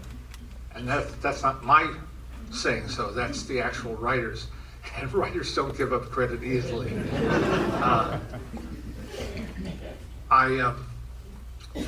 They based it on a play. They found a Hungarian play that gave them a starting point. And I find that so interesting that he, and like his disciple Billy Wilder, always liked to have that kind of a starting point from which they could extrapolate and vary and go in different directions. Sometimes so much so that you couldn't recognize the original. But it gave them a foundation to build on. And he was not thinking of casting Don Amici in the lead. He had other actors in mind. But Mr. Zanuck asked if he would please at least do a screen test with Amici. And the story that Scott Eyman tells in his wonderful book on Ernst Lubitsch is that the director looked at the rushes of the screen test with Walter Reich, his longtime comrade, and said, Walter, what am I going to do? He's good. So he was not only obliged to cast, but he was happy to cast Don Amici in the lead. And they got on famously. And of course, it's in glorious Technicolor, but he was praised even at that time for his somewhat muted use of Technicolor. It was not garish, and as many Fox movies of the 40s were, proudly garish. It was the studio of Carmen Miranda, after all. And but here it's a more subdued palette, and everything just fits into place in this movie. It's adult, it's intelligent, it's witty, it's a film that dares to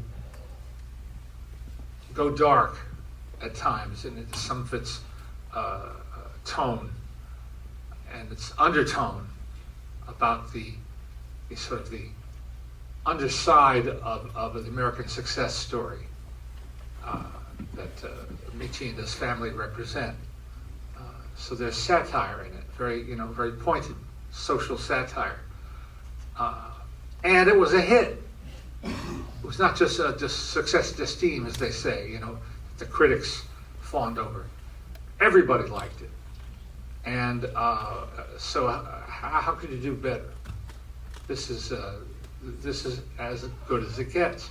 I don't know what young film students of today, or young audiences of today, unaccustomed to this kind of witty and intelligent writing and performing, would make of this if they're not conditioned to it.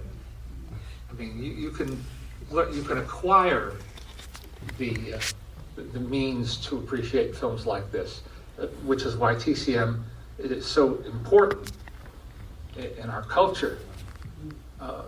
But how you come to it is a question I can't answer right now. All I can say is, if you set your sights high or high enough and aspire to do something like this, you're going in the right direction. And you all showing up here early Sunday morning for this shows that you've come to the right place at the right time. Thank you so much for hearing me out, and have a good time with Heaven Can Wait.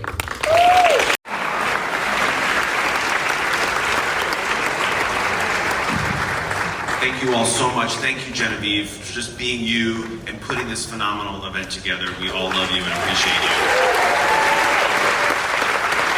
Just anecdotally talking to a lot of you this weekend, I knew a lot of you were very excited about what's happening right now, and I can tell by how full this room is that that's the truth. And guess what? I get it. Me too. As you all know, my two favorite things are musicals and the Oscars. Well, guess what? Here's someone who's a musical star with 2 Oscar nominations. So it ticks all my boxes. Please help me welcome one of the stars of Bye Bye Birdie, the fabulous Ann-Margret.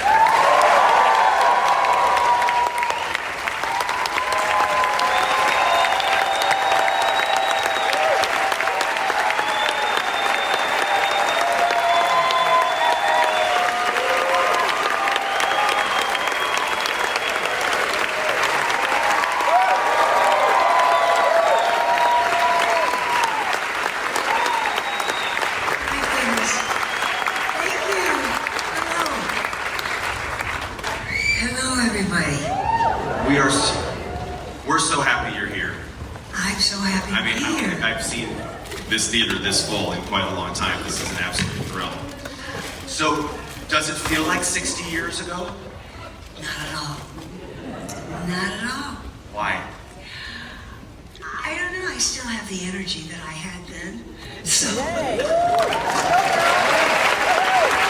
Did you know she has a rock and roll album coming out? Oh, I had such a good time doing that. I can't wait to hear it. Oh my goodness. I do 2 Bobby Darin. I did Splish Splash. I was taking a bath. And then Can't Take My Eyes Off of You. Awesome. And then let's see. Well, 12 plus on the other side, a Christmas song. We're rocking around the Christmas tree. When do we get to hear it? Yesterday. Thank you for that. It came out yesterday. I don't have a copy of it. I don't have one copy of it, but I'm going to find one. I have a feeling I'm going to be able to. When you think back to the time in your life when you made Bye Bye Birdie, you had already done Pocket Full of Miracles. Of course, you had just done State Fair. What was your mindset going into this project? Where you had already had a Grammy nomination for Best New Artist, you had a hit on the Billboard charts. Were you just feeling apprehensive? Were you feeling excited? How were you feeling about everything in your career at that moment? I was filled with excitement every single day. I had no idea what was coming up. But I was ready. Just with all this energy, and I still have it. This is so great to be in front of you guys.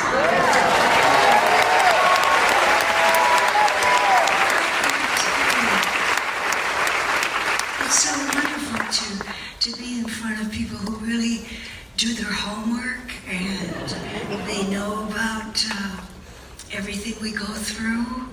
And I'm real happy to be here. I'm so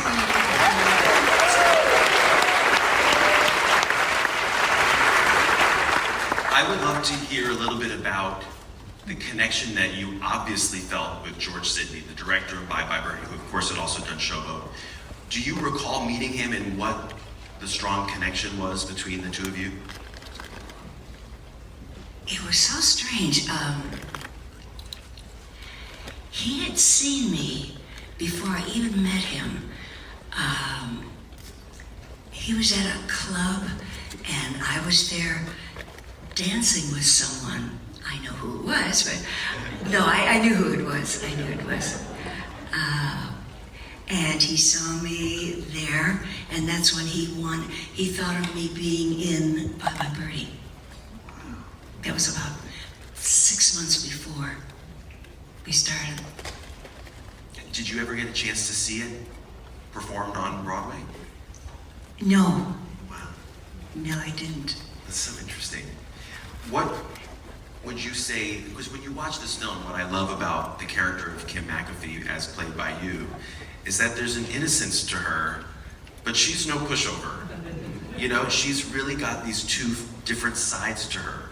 Was that a challenge to play, or was it particularly fun to play? Oh, dear. Well, there's me, like right now, and then there's another side of me, where I got the music in me. I've seen Tommy.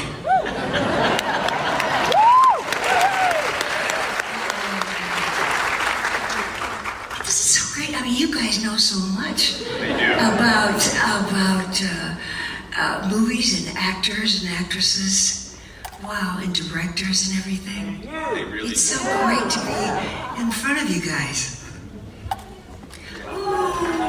I love If I had to pick maybe as a favorite, a kind of standout moment from Bye Bye Birdie, it's probably got a lot of living to do. And I'm just mesmerized by your dancing in that sequence. And now, is it just curiosity, is anyone going to see Bye Bye Birdie for the first time right now? No shame if the answer is yes. Not many. Right, that's really not a surprise. What was that scene like for you to do with all those great dance moves? Was that a challenge to learn them all, or did you already have them in your skill set and repertoire? Oops, sorry. So unused to being in front of a microphone. Right. We did that number in 3 weeks, and it was Ona White, and she at the time had broken her leg, so she was sitting, like this, choreographing the whole thing, and Henson, I remember Henson, he was the one that was up showing me all this stuff. I had a great time. Just a fantastic time. We can tell when we watch. Oh, good. So, in the way that Kim is just a huge fan of Conrad Birdie, who was that person for you at the time? Who were you head over heels over at that time? Of course, it was supposed to be Elvis.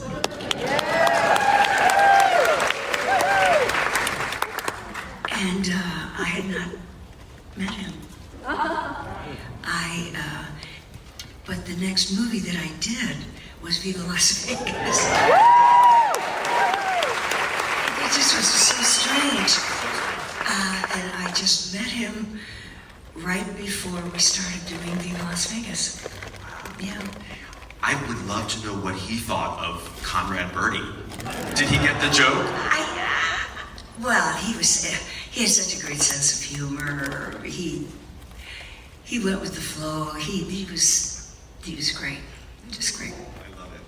There's so many priceless performances in this film. I mean, Paul Lynde. We were laughing constantly laughing.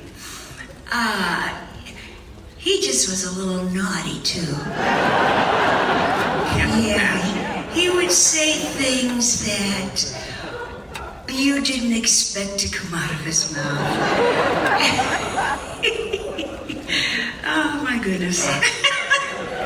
I'm laughing now.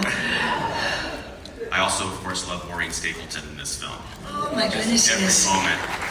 Oh, So yes. great. What was she like? Oh, everybody was so loving. And she had a great sense of humor too. I'd be curious to know, I mean, the beginning 2 minutes and the ending 2 minutes of this film with you running back and forth toward the camera, all the great energy. It's such a fascinating story in that how that was kind of added after the principal photography of the shoot, they added those two scenes.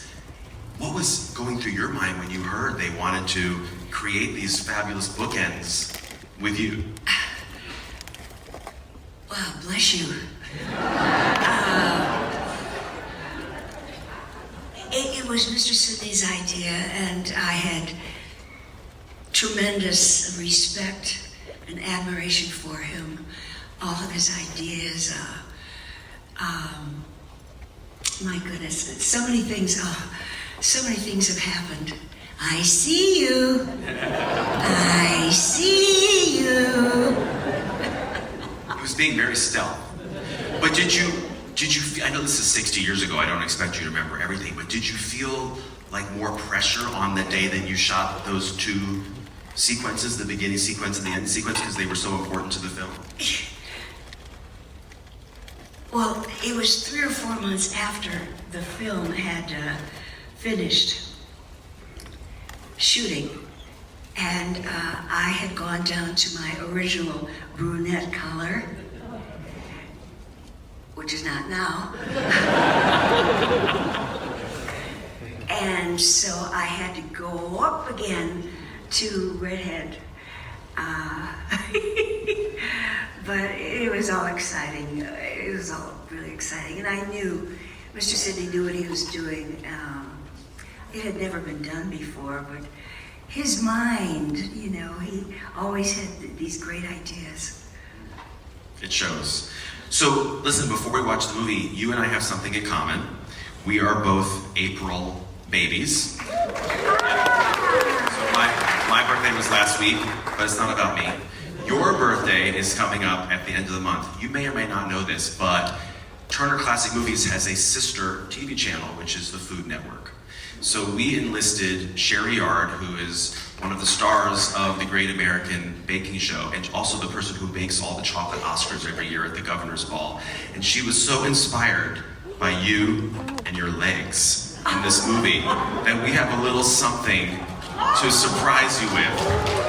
So I hope you will all join me in a little song that goes like, Happy birthday to you, happy birthday to you, happy birthday, Ann-Margret,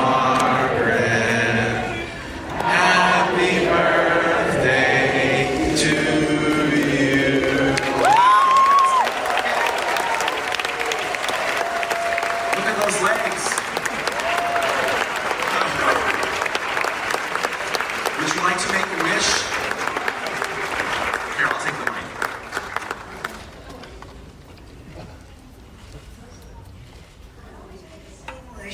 I always make the same wish, but I never tell anybody.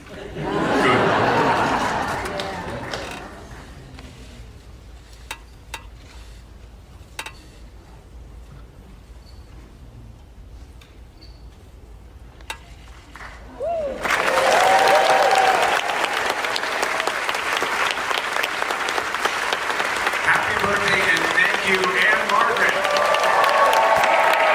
Everybody, so great to see you. You know how much I love all the movies from the 80s, so I'm very excited to be here.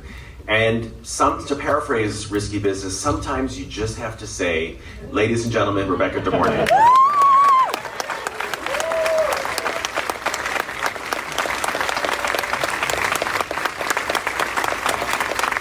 Welcome.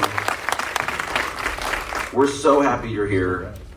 Looks like you had a really good time last night on the opening night, and I'm thrilled, so welcome. So fun seeing Angie Dickinson talk. It was amazing. She's 91.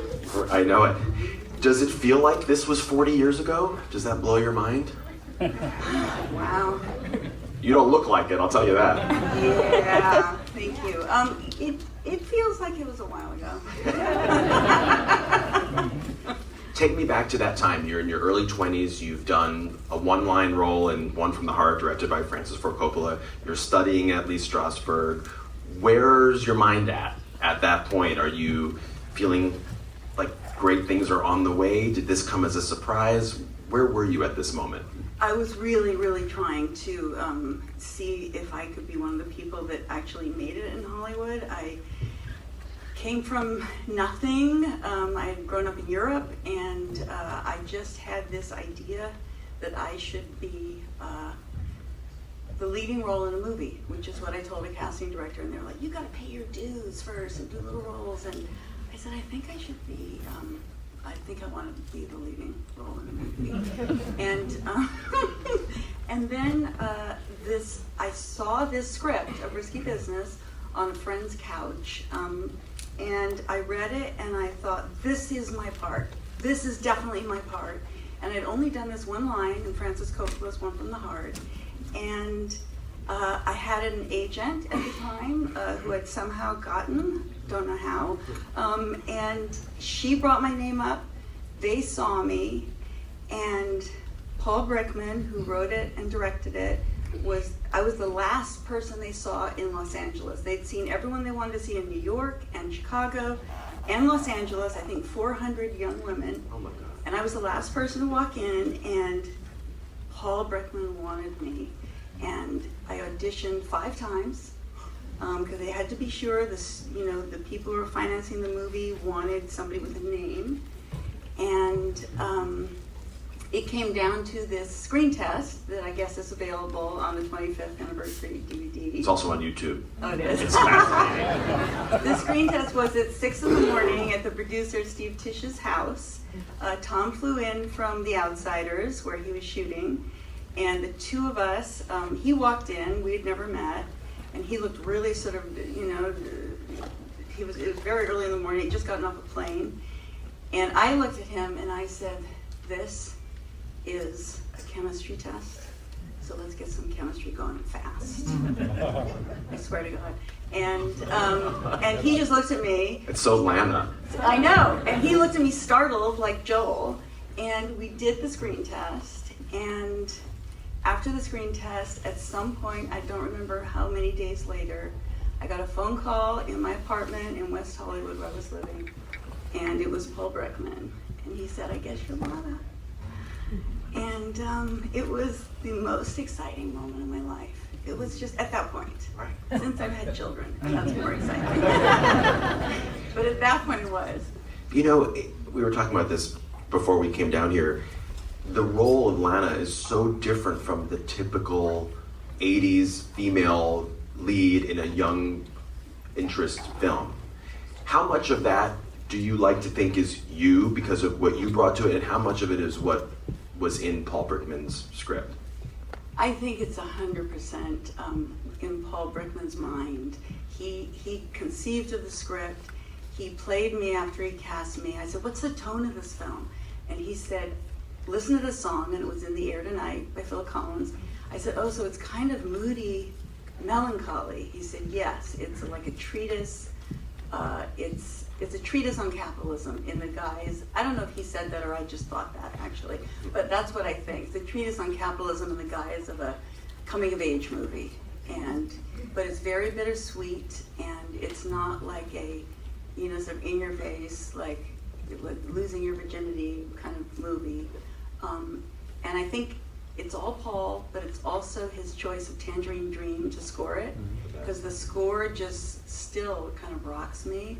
And also his cinematographers, Ray Villalobos and Bruce Surtees, who gave that sort of very moody, romantic look to something that could have been sort of more straight ahead, commercial looking. Well, it also plays with this whole kind of motif or trope of, the hooker with the heart of gold. That's not what's going on here. This character is so much more complex than what we've seen before. Yeah, and that's what Paul wanted, and I came to realize that was my very first film, my first role, but I came to realize that that's when a movie really connects, is when the key elements of the director, the writer, the actors are all dreaming the same dream. And we were. Like, I saw the movie ahead of time the way it turned out. That usually does not happen. And we were. I saw what Paul wanted, and we did it. So, I love any movie that has music as a big part of it, which you've just alluded to. Of course, there's also the Bob Seger moment with Tom Cruise. And in the script, that was just written as Joel dances to rock and roll music. And then it was from there that whole sequence came about. Did you hear during the filming that it had turned out the way it was, or did you experience that old-time rock and roll moment when you watched the finished product? Not at all. As a matter of fact, I was part of that scene, even though I'm not in the scene. Paul dragged me to the rehearsal that he had with Tom in the living room set, and there was a big debate about whether it's going to be the Bob Seger song or a Rolling Stones song. And he wanted to know what we thought, and I said, oh, I think maybe the Rolling Stones would be great. And he tried both, and Tom was a very naturally gifted dancer at that point even. And he moved more confidently and more sort of funny to the Bob Seger song. So that became the vote of all three of us. Wow. Yeah. I find it very intriguing because this movie is so perfect and the direction is so great and the writing is so great that Paul Brickman only directed 2 feature films. It was this one and then Men Don't Leave with Jessica Lange, which is also just such a lovely movie from 1990. 2 wonderful films. Does that surprise you as much as it surprises me? No, I thought Paul was, I really related to him, but he's a very hidden kind of person. He reminded me of what maybe J.D. Salinger would have been like if he was a screenwriter, which would never have happened. But he's very reclusive, he's very shy, he's very, very smart, and I'd never expected that he would not work more, but I know that everybody wanted to work with him afterwards, that he turned out movies with, Robert De Niro and Meryl Streep, I heard. He just didn't feel like it. By the way, just on a side note, I just went and saw his granddaughter, who was an alternate in the starring role of the little girl in The Secret Garden downtown. Paul Brickman's granddaughter. So yeah, her name's Sadie. She's cool. You said it'd be okay if I asked you this question, so I'm going to ask you this question. I didn't know until researching for today that you and Tom Cruise were in a 2.5-year relationship after you made this movie. That was news to me. I'm fascinated by that. Sometimes life imitates art. Yeah. Was it hard to have a real life relationship with someone after living through the ultimate heightened love affair? It was such an extraordinary time for both of us. I think both of us just really kind of, just felt a lot for each other after making that movie. And when the movie was so successful, it was just this huge hit, and we both became famous at that moment, and it was just an extraordinary time that I've never, experienced again, of just a movie being such a huge success, everyone loving the movie, and we loving each other and loving the movie, and it was really magical. It was a magical time. You can tell. When's the last time you saw it? I don't remember, but it comes on every so often, and when I see bits of it, I go, wow. It's one of the few films that when it comes on that I'm in, that I actually want to keep watching, because it's so perfectly made. What other ones would you say fall into that category? That I'm in? Yeah, Hand That Rocks the Cradle. Hand That Rocks the Cradle, for sure. Runaway Train, I really love that movie. The Trip to Bountiful. I love a little movie I did called Getting Out, which was a television film, but was a really great part for me. And I've just done 3 movies, sort of, in the last year. I sort of was taking time off for a while with my children. But, tell us about them. So I just finished a film called Holly Jolly, where I play a matriarch in this Christmas comedy. My husband is played by Chris Elliott, who is so fun. Oh my God. It's going to be so fun to see this thing. Okay. And then I did a movie about the music business and the misogyny towards women, starring Rainey Qualley, where I play a music manager, very protective of her. Is that Andy McDowell's daughter? Yes, it is, yes. And then prior to that, I just finished a thriller called St. Clair with Bella Thorne and Ryan Philippe. Great. Where I play this, whatever. It's really interesting. What would you say when people realize that you're you? What do they want to talk about? Is it this? Is it Hand That Rocks the Cradle? Is it a combination of things? What do people say when they realize who it's you interesting. are? Everyone, they sort of show who they are, but what film they want to talk about. Like when there are people, sort of men my age, they want to talk about risky business. then there's like really, there's other kind of very sensitive, cinema buffs that want to talk about Trip to Bountiful or Runaway Train. The entire LAX TSA people love Hannah Ross Cradle. They just love how bad she is. So, yeah. Well, she's bad, but you're pretty great. Oh. Rebecca De Mornay, thank you so much. Thank you guys. I hope you really enjoy the movie. What a treat. Enjoy it, everybody. You all too. Who hasn't seen Casablanca? I'm assuming, okay, there's at least a few hands. That's right. Don't let these people browbeat you. You have to leave if you have to see this movie. I won't spoil anything. I'll just tell you that it's his slate.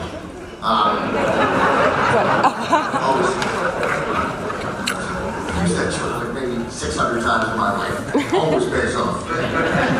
I'm envious of you people who raised your hands because the fact that you're going to see Casablanca for the first time in this theater on a screen like that.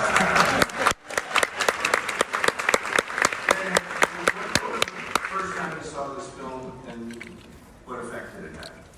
I saw it, the first time I saw it, it did not have the desired effect. I'm sure it was on television.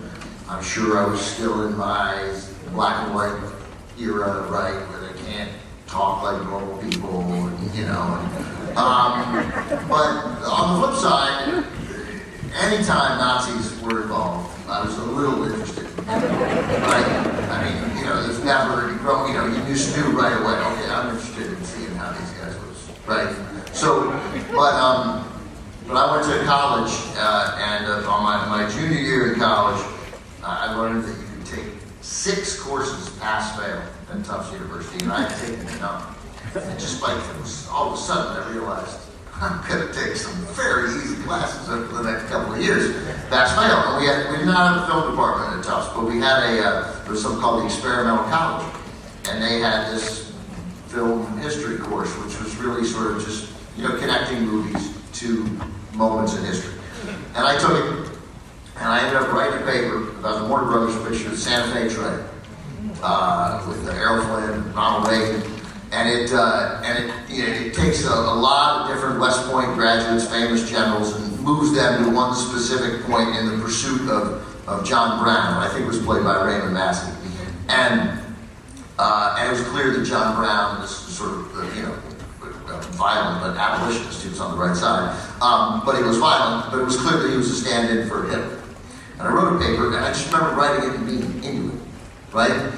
And I got it back, and in this course I was taking pass-fail. I got the only A+ of my life. I was so angry, right? But it was sort of the beginning of, maybe I like these, right? Maybe this matters. And then at Tufts, the weekend I think after, I saw Midnight Run on campus and thought, well, this is the greatest movie that's ever been made. The seminal film in was Midnight Run. I can see Midnight Run. But with that run, I can quote as well as I can quote Casablanca. And either the next weekend or the weekend after that, I saw Casablanca in college. And that's when that's when I got the tingles and realized something special was happening. What about you? It was weird. I was shopping with my mother in San Francisco at a place, a long-gone department store called Akron. Okay. Somebody will always applaud and no matter what you say. Oh yeah, I remember Akron. But I remember walking through an aisle and there was this life-size poster of Rick Blank. Right? And I remember saying to my mom, "Who's that?" And that was really one of my earliest exposures to like a movie star thing. So that's why I'm kind of, in my heart is fluttering a little bit right now, because that little kid who said, "Who's that guy?" is now introducing this movie. But like you, I see this movie every couple of years. years, and this is one of the great things about movies that makes them so timeless and important to us, is as Ben said, you don't get it the first time you see it. When you're young and you see Casablanca, you don't get it. You haven't lived enough to understand the dynamics between these characters or the incredible history behind this film, both the geopolitical history of the time and the history of making this film. So I will just say that to me, this movie is so incredible because it represents what Hollywood did best. That's right. This is absolutely what Hollywood did best. They did not, I also think a lot of times I really admire people who set out to make a great movie. Like that is their goal. We're going to make a great movie, you know. That wasn't the case with Casablanca, right? They just were making a movie that seemed timely and maybe this will work, you know. But then the artistry kicks in. And it's just, it is, and I'm just curious, because you know the production, mostly so many noirs, how many accidents come together so nicely? This will sound, well, it's the TCM Film Festival, so this is where you drop names. But Tom Hanks, I was talking to on Wednesday, and he has a new book, a novel, that's about the making of a movie. And in it are just these series of accidents that work, the series of accidents that cause problems, how you solve the problems, and how that comes together in some magical way, sometimes, to make something great. And it is exactly what happened here. Starting with this guy named Stephen Carnot, K-A-R-N-O-T. I've told his story a couple times on the air. Stephen Carnot worked for Hal Wallace at Warner Brothers. He was a script reader, and he had an office. And on December 7th, 1941, the Japanese attacked Pearl Harbor. December 8th, the United States declared war on Japan. Many places shut down. Stephen Carnot probably could have taken the day off, but he went to work. And I don't know when the script, this unproduced play, Everybody Comes to Rick's, by Joan Allison and Murray Burnett, I don't know when that had worked its way into Warner Brothers, but it showed up on his desk on December 8th, 1941. Now suppose it shows up on December 1st, 1941, a week earlier. Or November 1st. Maybe if it's December 1st, he'd remember it a week later. But if it had been a month earlier, maybe it never gets made. It's entirely possible. But of course, he reads it then, and it clicks. And hang on, this is what he wrote. Talk amongst yourselves. He sends it to Hal Wallace with this note. Excellent melodrama, colorful, timely background, tense moods, suspense, psychological and physical conflict, tight plotting, and this is the best part, sophisticated hokum. A box office natural for Bogart or Cagney or Raft in out of the usual roles, and perhaps Mary Astor. And that gets to Wallace, and he instantly likes it. About 2 weeks later or so, he's like, "Oh, we're making it," and he starts pre-production. They hadn't even paid for it yet. And it turned out $20,000, which was at the time by far the most ever paid for an unproduced play. Unfortunately, they brought the Epstein brothers in to work on this screenplay, and they turned it into just the most magnificent screenplay. And it's so brilliantly cast from top to bottom. Significantly, I think, with a lot of expatriate Europeans who had fled the Nazis, that gave this film its incredible, the gravity that comes with every player in this movie. And I think Monica is in the house, right? Oh, Monica Henry in the house?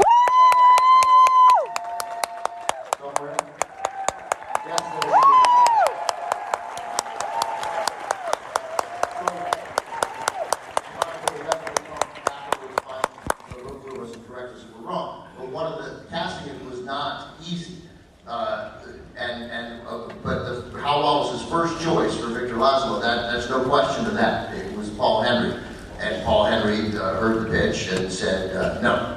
And understandably so, because as it was written, this was the second romantic lead, and it's not what he needed or wanted at that time. And Wallace, to his credit, how Wallace kept plugging away, and when Paul said, make the part better, and give me Billy with the other two, and I'll do it. And how Wallace recognized the value of having Paul Henry, and he did it. And that's what left us with this more substantive character than was originally written. And of course, this is the handiwork of the man who I think is arguably the greatest studio director in Hollywood history, Michael Curtiz.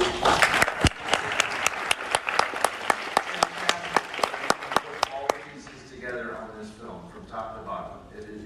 Well, I was joking earlier with somebody. I said, Ben and I have conspired at TCM on occasion to say, when we do our intros, we gotta be careful because we show so many films. We can't say that everything is great or that everything is legendary. That's a particular one that sticks in my craw. When they start telling you that people who have made movies for 10 years are legendary, don't believe them. You gotta last a long time to become legendary.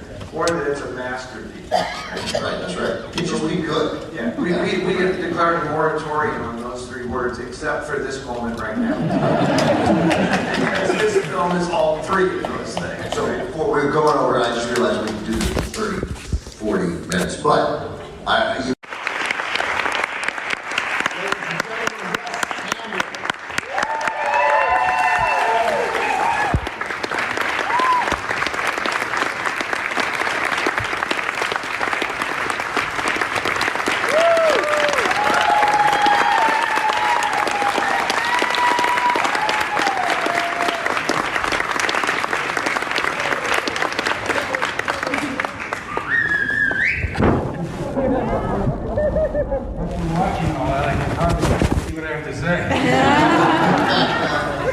So before we get started, you were in a movie in 1958. I think it was featured there slightly, High School Confidential. Yep.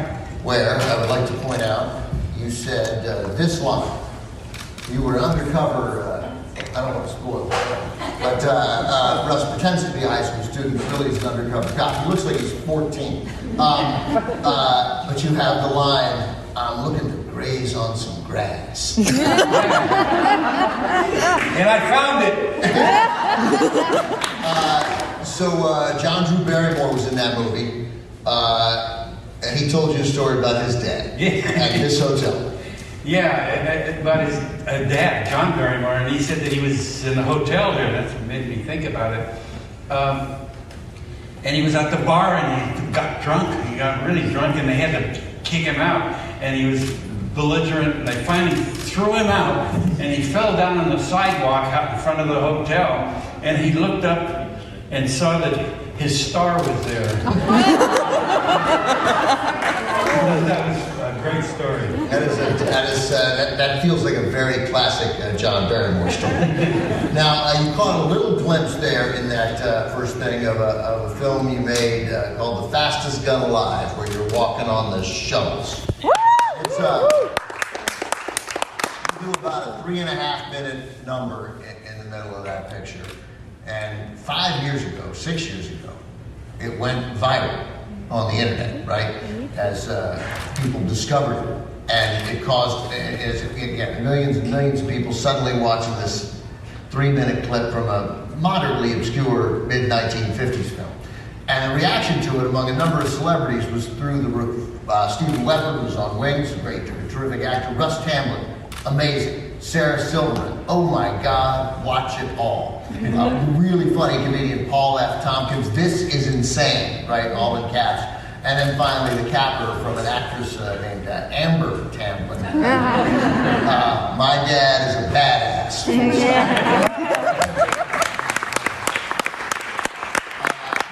It must be nice. I sense from a lot of stars of your generation whose kids might not be in the business, or even some who are, that they don't always have a full appreciation for their parents. But you and Amber, you guys share that. She likes to watch you work. I do too. But nice. You have a nice appreciation for each other's gifts. Yeah. That dance on shovels, by the way, they tried to get it cut out of the movie. Glenn Ford tried to get it cut out, and an executive at MGM told me that he came up just ravished and said, "Listen, I'm making a nice, simple little western here." And that's all I did in it was that dance. And it was sort of like in all Westerns, there's usually a section in there that's away from all the action where chorus girls were dancing or something on the stage. And so they said, they asked me to do a dance number, and I did that number. And then, but Glenn said, and suddenly, in the middle of my simple little black and white Western, this guy comes and he's dancing all over the barn and flying everywhere. And so they did cut it out for the first preview. But what they couldn't cut out of the preview was that in the credits at the end of the movie, it said Russ Tamblyn's dance number choreographed by Alex Romero. So luckily, when people filled out their cards after seeing the movie, they said, "Where was his dance?" Because it said, "Danced by him, by Alex Romero." And so that was a good one for me anyway to put it back in. I mean, and there's no trickery. There's a couple edits in it, but there's no. I mean, like there's a seesaw. There's a couple of little bits on the seesaw where you jump and a girl flies through the air. And you catch it. It's amazing. And then another one where somebody jumps down from up top from like a railing onto the thing, and you go up onto the railing. I mean, yeah, I know. I even now look at it and wonder, how the hell did I do that? Yeah, I did another trick in Seven Brides where I got kicked out and I grabbed a rope and climbed up it, and it was on the side of the board, and I was able to flip up over the top to get to the top. And I still don't know how I did that. When you're performing, you get an extra strength. It has caused millions of people, including serious fans of these movies, to think of you as a dancer, and obviously you do dance, but that you're a gymnast, really, a tumbler. That's really what I was, as a gymnast and a street dancer. I just loved to dance, but I didn't take lessons or anything. And I wasn't supposed to dance even in Seven Brides or Seven Brothers. Michael Kidd wanted all the brothers to be, except for Howard Kidd, but he wanted the rest of the brothers all to be great dancers, like Jacques D'Amboise and the New York City Ballet and Mark Platt. And so anyway, I wasn't even supposed to dance in it, and the studio said, "Look, you can have four. You can have four great dancers, and then 2 actors and then we're leaving Howard out of this. And then 2 actors that are under contract here that'll just be acting parts." And I was one of those actors, but I happened to go on the set when they were rehearsing, and I went with Jeff Richards, and we went over to meet them all and see them all. And Michael Kidd asked me, he said, "I understand you can do you're an acrobat, you can do flips." And I said, "Yeah," and I right on the spot did a backflip. And he said, "Oh my God, we're going to put that in a number." And I said, "No, I don't want to dance with Jacques D'Amboise or ballet." But so I finally did it and told people, I guess that was on the screen too, that I told people that I was not a dancer and never had lessons. But I did have on-the-job training with all these great choreographers. Right, all your movies, and I've seen you jump all over things and do acrobatics. But he said, in West Side Story, Riff is straight dancing. There'll be no acrobatics at all. And I said, "Okay, I'll do my best." And it wasn't until we went to New York and then spent too long in New York. So we got back to the studio, and they said, "Well, we're closing down for another couple of weeks," and we didn't know what was going on. And Phil Gersh, my agent, said, "Yeah, they're trying to figure out what to do now that Jerry is taking too much time directing." And he did. He made shoot. He shot stuff that took forever to. Well, tell that. So there's one story. The sort of a big number in New York toward the end of your time there in New York at what is now Lincoln Center, and then you guys do it. And Robert Wise thinks it's great. You guys nail it. Big number, and then, but Jerry wants to have everybody do it on the other foot. On the other foot. If you're a dancer, you don't know how hard that is, to do like a tertiate and do all these dance steps down the street. I could barely do the ones in one way, But we went all the way down the street, and all the dancers were going crazy. So it took forever to learn how to do it right, on the other foot. And it was no point. Nobody rehearsed this, right? It was just this just happened when we were in New York, and it was it took a lot of time, and he took a lot of time. But you know, I mean, who's going to argue with him? He was he was a great, you know, he was a great choreographer and did some good things. But you and Rita have said that he was tough. George Chakiris is a little. He's more gentle in his memories. But you and Rita feel like you're being honest, that he was really tough to work for. Oh, he was really tough. I had a big argument with him. Oddly enough, the first time I had a line, we did all the. You have the first line of the movie.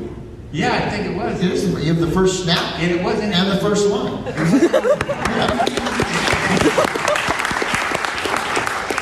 It wasn't even a line. Right. So it was just a grunt. Right. So I run up I come face to face with George Chakiris, who was Bernardo, and my line was like that, you know. So I did it, and then Jerry came in and said, "No, Russ," he said, "it's like the end of in the music. You got to understand it. The music goes da da da da da da da ha." You know, and that's the way it was done on the stage. And I said, "Jerry, I understand how it was done on the stage, but this isn't the stage. This is a camera right in my face, you know, and they're shooting." And I said, "I'm not going to look in the camera and go, ha!" You know, this was silly. And so we argued about it. We walked down the block arguing about it, and he was saying it was the way part of the music, and finally Bob Wise came and said, "Hey, listen, you know, we got to get working here. The time's going by." He said, "Listen, why don't we shoot it both ways? We'll shoot it both ways and then figure out which one's the best." So I did it both ways, and they ended up using Muller.